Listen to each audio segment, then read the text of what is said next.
The two most jarring episodes of my wife's stillbirth, my wife and my stillbirth, because I think the men need to take responsibility for this also, are number one, when my wife was hospitalized for 3 weeks before the final 3 weeks of her pregnancy with preeclampsia, and we lost our baby in the hospital. And it happened one morning during a routine bed check, and the resident doctor there was doing a bedside sonogram and just flatly and coldly said, "I'm not going to lie to you, I don't detect a heartbeat."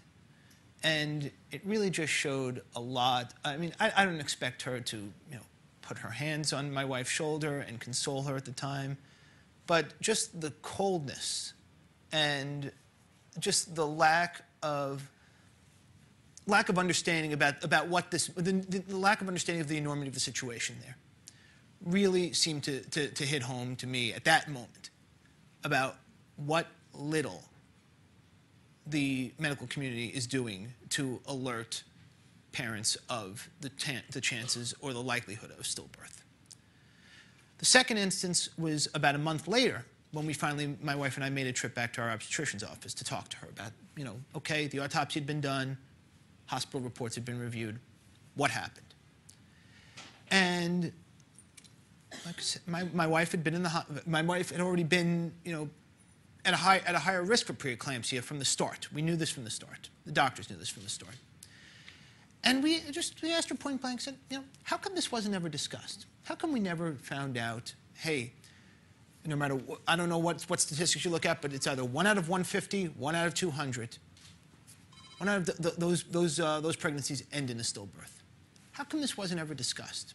How come this wasn't mentioned? And she sat behind her desk, kind of had a little sheepish look at her, and just said, guys, pregnancy is a really happy time. And stillbirth is a really sad thing, so people don't really want to mix the two. Nobody wants to talk about it.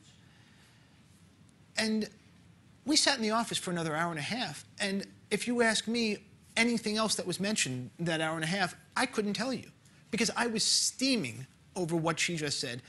Pregnancy is a happy time, stillbirth isn't, so we're just not going to talk about it. Well, that drove me right afterwards to go to a bookstore. And I started looking through. I went to the one section I shouldn't have gone to. I went to the pregnancy and the childbirth section.